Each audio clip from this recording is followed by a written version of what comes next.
야님, 이번 나바 프로에서 뉴욕 프로 2등한 장선호 선수가 나왔으면 다 씹어먹고 압도적 우승이었을까요? 압도적이지까지는 못했을 것 같다. 저는 이렇게 봐요. 나바의 기준이 데피니션이 좀 높거든요. 그러니까 나바라는 그 시합 자체가 데피니션의 배점을 되게 좀 많이 주는 시합이에요. 그래서 장성엽 선수가 나왔어도 씹어먹는 것까지는 제가 볼 때 힘들고 한 탑3와의 그 묘한 경쟁이 있지 않았을까. 저는 그렇게 봐요.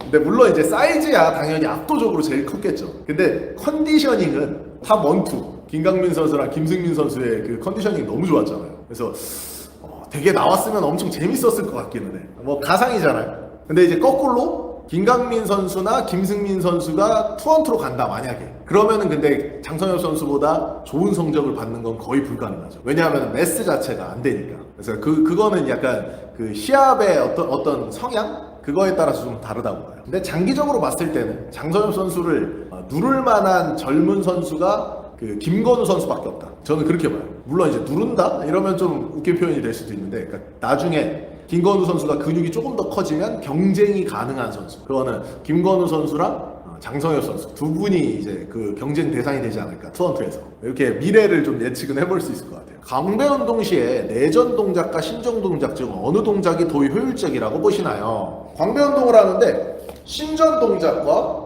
내전 동작이 있죠. 요 동작 중에 뭐가 더 효율적이다?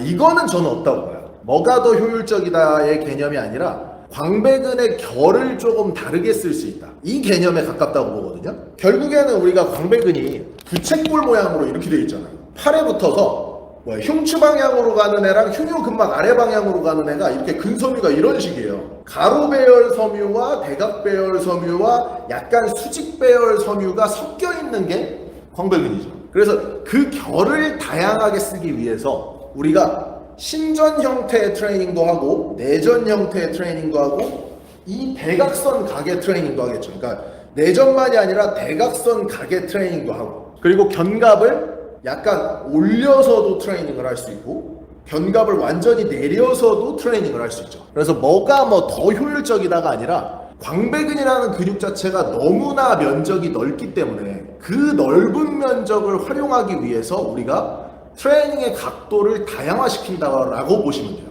우리가 가슴 운동 같은 경우에 가장 대표적이잖아요. 가슴 운동도 부채 모양이죠. 이렇게 하부는 일로 올라가고 중앙은 일로 올라가고 상부는 위에서 아래로 내려와요. 그렇기 때문에 우리가 윗각, 중각각, 아랫각을 쓰는 것처럼 등 운동도 마찬가지라는 거예요. 등 운동도 그 광배근의 결을 다양하게 쓰기 위해서 여러 가지 각으로 하는 게 가장 효율적이다.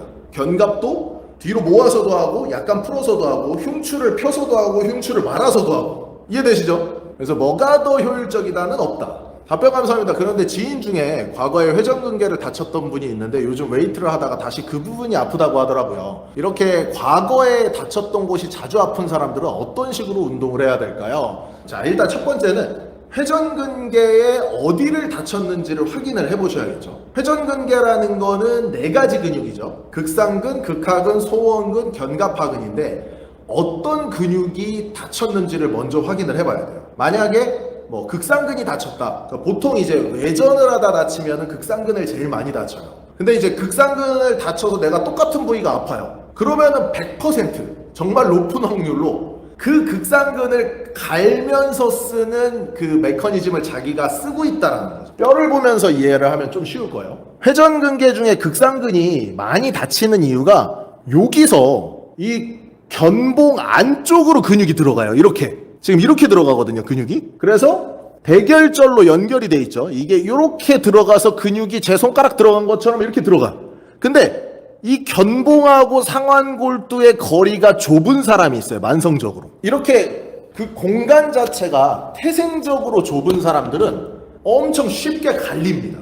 너무 당연하잖아요. 뼈와 뼈의 사이에 공간이 좁은데 그 좁은 공간으로 근육이 들어가기 때문에 그 근육은 이렇게 무브먼트가 조금만 잘못 나와도 계속 쓸릴 가능성이 높아요. 그래서 만성적으로 회전근개에 뭔가 문제가 있는 분들이 재발하는 이유가 트레이닝을 잘못하는 것도 있지만 구조적으로도 그 공간이 좁은 사람일 가능성이 되게 높습니다. 그래서 그거를 먼저 확인을 해야 돼요. 회전근개 어딘지. 만약에 다른 부위, 뭐 극하근이든 소원근이든 뭐 견갑하근이든 어디 다른 부분이라면 그 부분을 과도하게 잘못 사용하는 행동 패턴이 분명히 있을 겁니다. 그러니까 그걸 찾아서 교정을 해야 돼요. 그 행동 패턴을 개선하지 않으면은 계속 갈릴 가능성이 높아요. 그래서 일단은 어딘지 정확히 이제 회전근개 어디가 아팠고 회전근개 어디를 손상받았는지 이거를 좀 히스토리를 알아야 됩니다. 그리고 뭐 하다 다쳤는지, 이게 다쳤다 그러면은 어떤 걸 하다 다쳤는지 이런 것도 알아야 돼요. 그래서 첫 번째는 이제 뭐 하다 다쳤는지,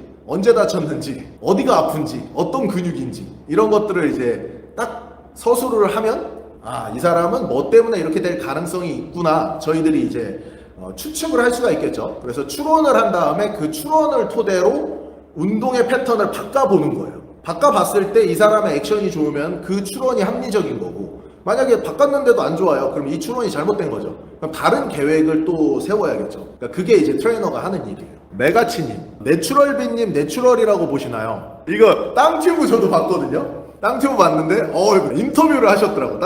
땅튜브님하고. 그래서 되게 재밌게 봤어요. 근데 내추럴비님 혈관은 확실히 약간 좀 이상해요. 그러니까 혈관이 이게 근데 스테로이드를 한다 그래서 혈관이 그렇게 되는 거는 또 아니거든요.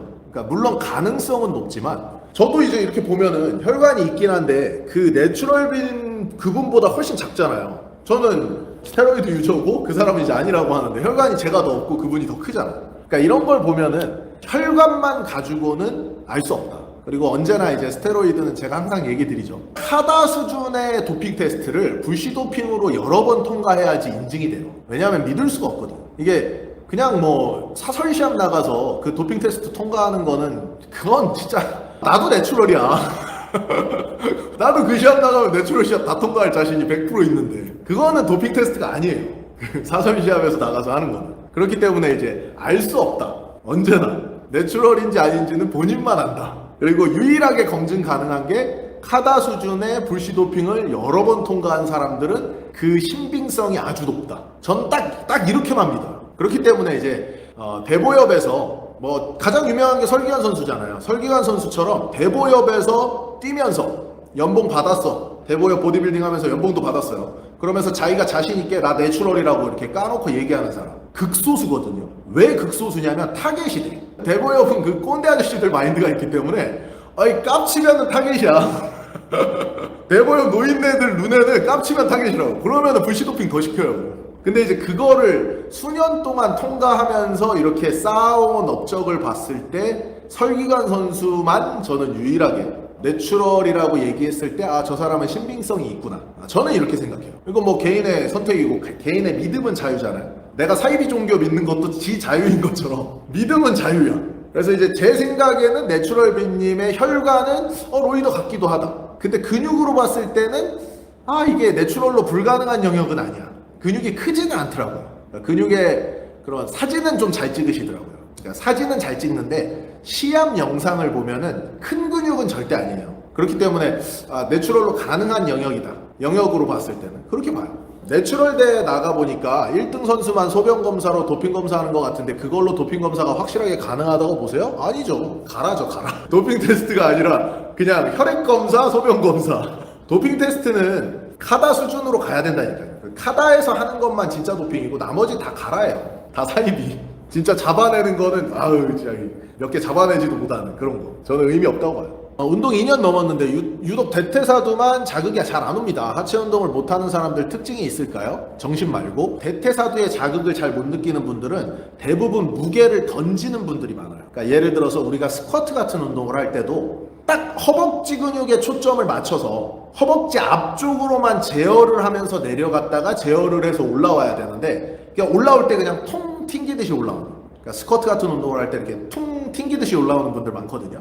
그렇게 되면은 대퇴사두로 컨트롤이 안 돼요. 그 대퇴사두로 컨트롤하는 방법을 익숙하게 익히려면은 조금 천천히 하면서 정확하게 내가 대퇴사두로 움직임을 제어한다라는 거를 느껴보시면 좋을 것 같아요. 운동으로 따지면 이런 느낌이죠. 여기서 내가 스쿼트를 해요. 스쿼트를 할 때 앉았다가 일어나면서 이렇게 올라오는 게 아니라 일부러 약간 이렇게 제어를 주시는 거예요.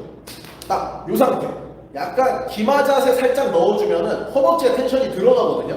이런 식으로 이렇게 텐션이 살짝 들어가요. 이 텐션을 잡아서 나는 발로 발로 땅바닥을 누르고 있는 거야. 계속 누르고 있어. 그럼 여기 텐션이 올라가요. 이 힘 그대로 여기까지만. 텐션 잡고 다시 천천히 텐션 잡고. 가동 범위는 상대적으로 짧아지는데 대퇴사두의 텐션은 확 올라갑니다. 한번 해보시면 아실 거예요. 그렇게 해서 이제 대퇴사두의 텐션을 잡아줍니다.